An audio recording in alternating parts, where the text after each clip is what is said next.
Let's talk about learning how to be a better teammate, also equips you to do longer-term projects even if you're alone.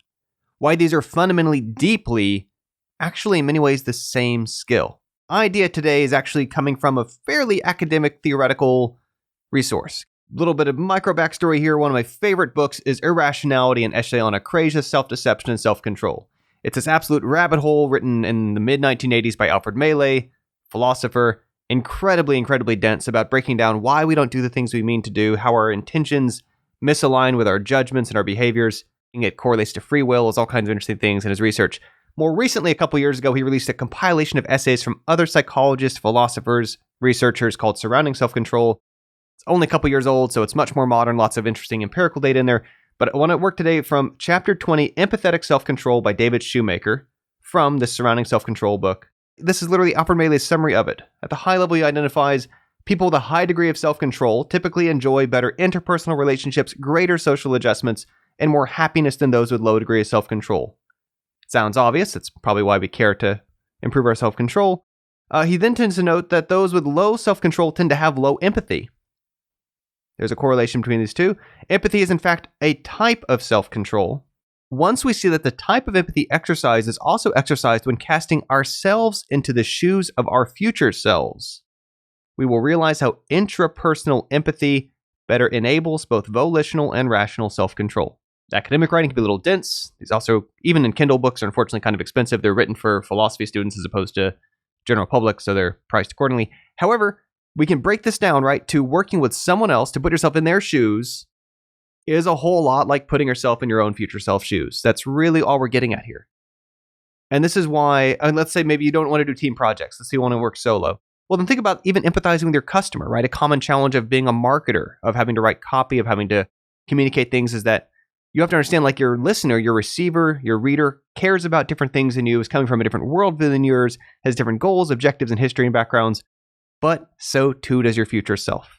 Years of working with people who often coming into Home Team, they're new to both sides of what we do. Having teammates, many of them come in working only solo, and working on longer term schedules, maybe half of a year, up to half a year in length, when many of them working on kind of game jam sized weekend projects, maybe a week long, maybe 2 weeks before they kind of used to peter out. Now we work on 3, 4, 5, 6 month projects and they finish them. How it's fundamentally the same skill to better articulate, document, plan out how to be a better teammate in the present with how to be a better teammate to our future selves. When people are doing a solo attack on a project, which I still work with a handful, maybe a half dozen clients who are just soloing from back when I was my folks before Home Team, they're often having to switch hats for several months at a time of now I'm a level designer, now I'm an artist, now I'm a programmer, now I'm back to being a producer between other tasks, coordinating what are my future plans. It's deeply the same kind of scheduling and thinking going on to be a better teammate, to empathize with, okay, well, you're not having the same thoughts I'm having. You're not seeing the same vision I'm seeing. How do we get ourselves on the same page? How do we do work that's going to align? It's so much the same thing as 5 months from now, 6 months from now, 2 years from now, 5 years from now. You're going to have a different set of connections, attitudes, belief, confidence, things you're secure in, things you're afraid of, things behind you, things ahead of you, than you do now.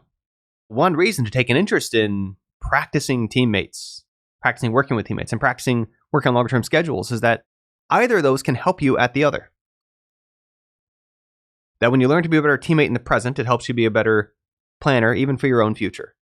When you learn to plan longer term projects and complete them, it's helping make you a better teammate in the present. Because both those correspond to being able to articulate what does someone need to know who's in a different state of mind than me for all of our efforts to align. Now, again, obviously, these are philosophers and psychologists writing, so they're not trying to come at it from this very pragmatic, practical angle. This is part of my interest in what I do, right? I try to take these things that are incredibly dense. So part of what I like about Irrationality, an essay on Acrasia, self-deception, self-control, is the challenge of reading it. It's just this, every single page, I'm kind of struggling through some of the sentences of trying to make sense out of what in the heck is this guy going on about? Because I know that there's gold to be mined from this, but gosh, it's very deep. And it's a bit like someone might go to medical school and spend years studying deeply complex things about biology and anatomy and so on. But at the end of the day, when we go see the doctor, we want a much simpler prescription. Which pill is the right pill for what I have going on? Should I elevate it? Should I compress it? Should I stay off of it? should I exercise it?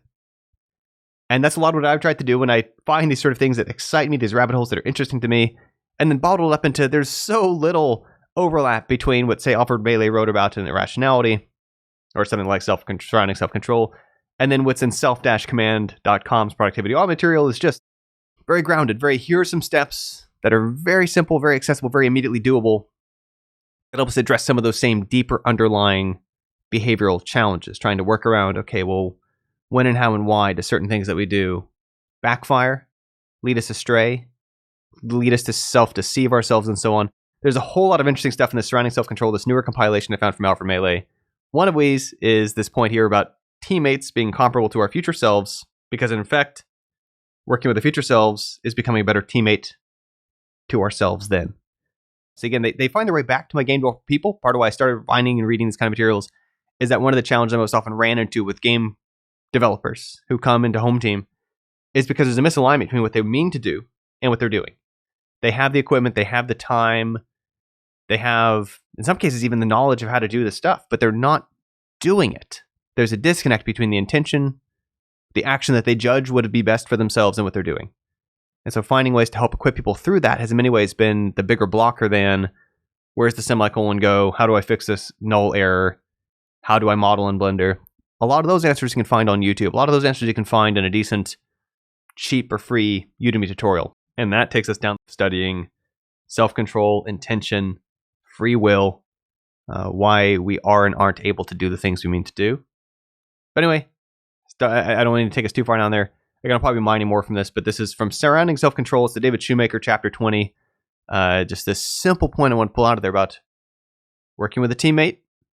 Empathizing with someone else in the present is a lot like empathizing with yourself in the future, and how it's the same kind of thinking.